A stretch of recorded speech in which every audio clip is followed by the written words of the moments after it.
धन्यवाद आदरणीय Shri RP Singh ji for your very kind introductory remarks. दोस्तों, जैसे कि हम सब जानते हैं कि 10 वर्ष के अंतराल के बाद जम्मू कश्मीर विधानसभा के चुनाव होने वाले हैं और इसलिए एक सबकी रुचि, सबके इंटरेस्ट का केंद्र भी है और इन 10 वर्षों में अनेकों परिवर्तन हुए, बदलाव हुए। कुछ एक तो स्वाभाविक जो समय की गति के साथ होना अपेक्षित रहते हैं और कुछ एक मोदी जी के कार्यकाल के प्रारंभ होने के बाद जो स्वतंत्र भारत के इतिहास में एक नया अध्याय जोड़ा उसके चलते। और 26 मई 2014 को जब प्रधानमंत्री के रूप में मोदी जी ने शपथ ग्रहण किया था, उसके बाद अनेकों क्रांतिकारी निर्णय भी हुए राष्ट्रीय स्तर के, जिनका भिन्न भिन्न प्रदेशों और भिन्न भिन्न राज्यों में भी प्रभाव रहा। अनेकों गुजरे जमाने की बंदिशों से मुक्ति भी प्राप्त की गई और इस सब को लेकर उसमें बहुत अधिक चर्चा की आवश्यकता नहीं, क्योंकि ये राजनीतिक हलकों में भी इसकी चर्चा होती रही, मीडिया के हलकों में भी। जम्मू कश्मीर के संदर्भ में यदि आप देखें तो आतंक के दौर का लगभग खात्मा हुआ, पहली बार जिला परिषदों का गठन हुआ, स्थानीय इकाइयों को 73 और 74 संशोधन का लाभ पहुंचा और कहने की आवश्यकता नहीं, अनुच्छेद 370 जाता रहा। अब प्रधानमंत्री मोदी जी के ही नेतृत्व में, उन्हीं के दिशा निर्देश में एक योजनाबद्ध तरीके से विजन 2047 के सन 2047 में जब आजाद हिंदुस्तान अपनी 100वीं सालगिरह मनाएगा और भारत अपना शताब्दी उत्सव मनाएगा, तो उस समय उस भारत की, उस हिंदुस्तान की क्या तस्वीर रहेगी, उसकी किस प्रकार से रचना होगी और जब वो विश्व शिखर पटल पर अपना स्थान ग्रहण करेगा तो उसका क्या आयाम रहेगा, क्या प्रभाव रहेंगे भिन्न भिन्न क्षेत्रों पर, भौगोलिक स्तर पर भी और आंतरिक स्तर पर भी। और जैसे श्री आरपी सिंह जी ने अभी कहा कि जम्मू कश्मीर उस 2047 के शताब्दी भारत में where would it fit in that larger picture of India 2047? वैसे तो it's not easy to visualize 2047 because we tend to look at 2047 through the prism of 2024 और बहुत मुश्किल है अनुमान लगाना कि उस समय किस प्रकार की भौगोलिक परिस्थितियां रहेंगी और किस प्रकार का दृश्य रहेगा, विशेषकर एक ऐसे दौर में where we are leading a life which is technology driven and the pace of technology is also progressively increasing। इसको सबसे सरल तरीका समझने का कि यदि आप पिछले 20-25 वर्ष मुड़ करके देखें तो सन 1998 या 99 में क्या दृश्य था, what was new then and what was new today. उस समय वीसीआर था, उस समय एसटीडी बूथ था। यदि आप बात करें अगली पीढ़ी के साथ तो शायद उनको समझ भी ना आए कि वो सब क्या था। So we have moved in such a high pace. लेकिन आज स्थिति यह है कि भारत जिस प्रकार से दूसरे देश खड़े हैं उन्हीं के स्तर पर खड़ा है, हम किसी से पीछे नहीं है, चाहे वो टेक्नोलॉजी है, चाहे कोई भी क्षेत्र है। और उसका भी एक सबसे छोटा उदाहरण मैं आपको दूंगा कि कोई भी उपलब्धि, कोई भी नया आयाम जो यूरोप या अमेरिका के देशों में हासिल किया जाता है वो भारतवर्ष में उसको पहुंचने में 10-15 बरस लग जाते। एक छोटी सी मिसाल है टेलीविजन की। Television happened in USA in 1950s and that famous election of 1960 where John Kennedy turned the tables on Richard Nixon happened because of a TV debate between the two contenders and because of his oratorial skills Kennedy took a march over him। अब हमारे यहाँ तो पता ही नहीं था कि TV होता क्या, लेकिन आज वो स्थिति नहीं है। आज चाहे वो स्पेस है, चाहे क्वांटम टेक्नोलॉजी है, हम एक ही स्तर पर खड़े हैं।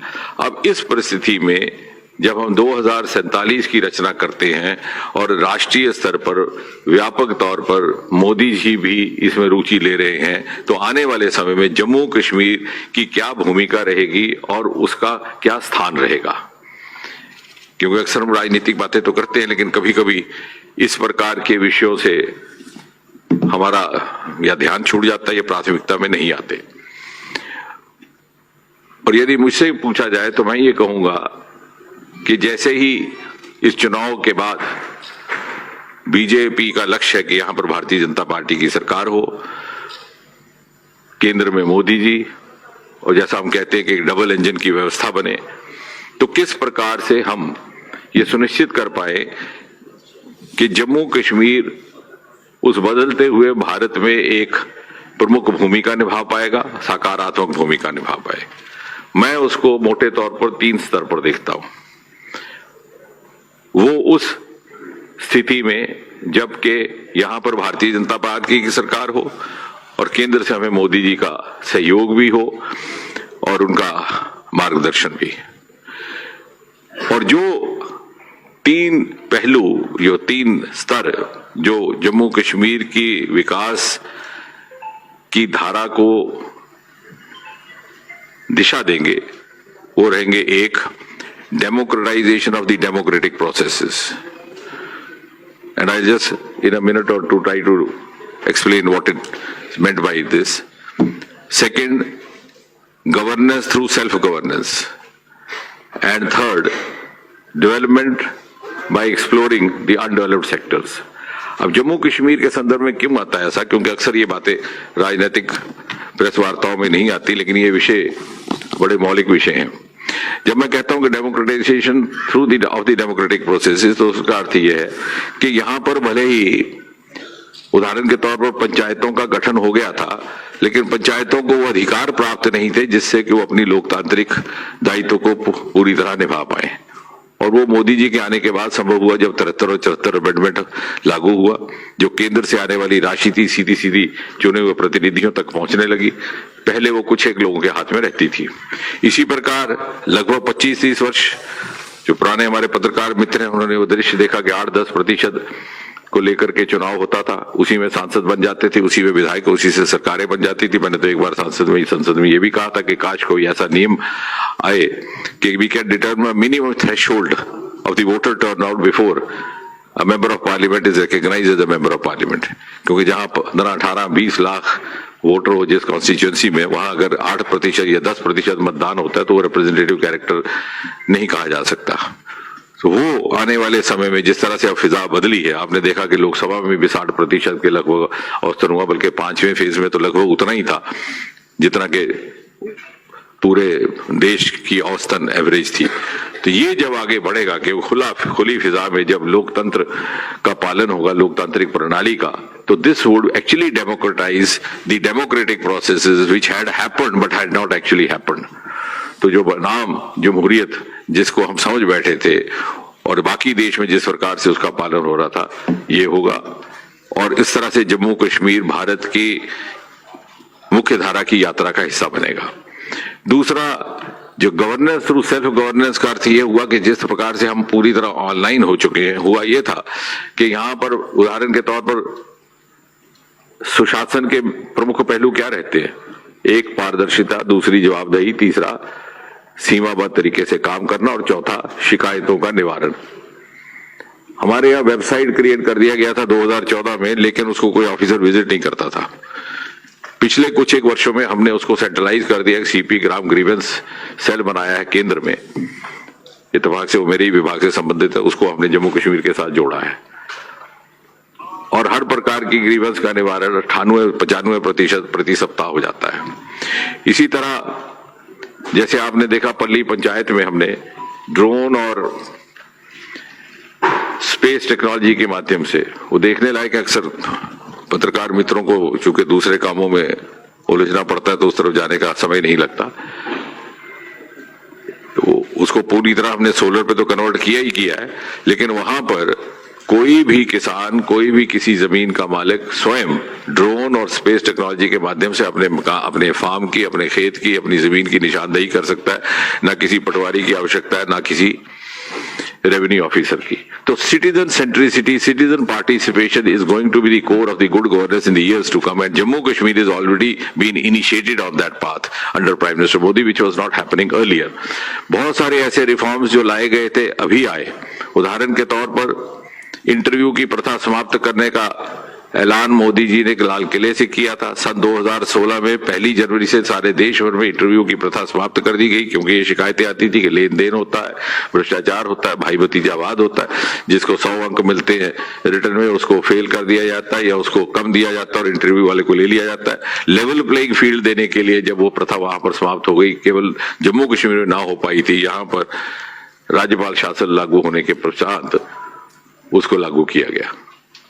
इसी प्रकार मोदी जी की और मोदी जी की सरकार की मंशा इस बात से प्रमाणित होती है कि द गवर्नमेंट वाज स्worn in May 2014 within 3 months. A historic and a revolutionary decision was taken to do away with the practice of getting the documents and certificates attested. जैसे कि आपको याद होगा कि पहले आपको अपने दस्तावेज अटेस्टेशन के लिए गेस्टेड अफसर के पास जाना पड़ता था, अब उसके बजाय you can go in for self attestation. और ये मात्र केवल गवर्नेंस रिफॉर्म्स नहीं थी, these reforms were meant to actually bring in long-term socio-economic transformation। और एक this single decision send out a huge message कि देखिए अब एक ऐसी सरकार है जिसमें क्षमता है कि वो अपने देश के नागरिक, अपने देश के युवा पर भरोसा कर सके, that this government has the capacity to trust the youth। वो सब बातें पिछले 4-5 सालों में इस प्रकार की रिफॉर्म्स जम्मू कश्मीर में लागू होनी शुरू की हैं और मुझे विश्वास है कि आने वाले समय में हम उसको खुले मन से और पूरी आजादी के साथ लागू कर पाएंगे बिना किसी बाधाओं के। और तीसरा जो मैंने कहा कि development bye exploring the undeveloped sectors, हमारे पास वो सरमाए थे जो ना कभी तराशेंगे ना तलाशेंगे। हमारी तवज्जो वेस्टर्न स्टेट्स पर रही और वही हमारी ग्रोथ स्टोरी का हिस्सा बने रहे हिंदुस्तान की। लेकिन जो हमारे पास इनहेरेंट सरमाए थे, the natural resources, like for example aroma resources, Himalayan resources, which is exclusive to Jammu and Kashmir, उसको मोदी जी के आने के बाद तराशने का काम किया है। और आपने देखा कि देखते ही देखते Jammu Kashmir has given India the concept of agri startups in the form of lavender startup. 3-4 हजार युवा हमारे उससे जुड़ गए हैं।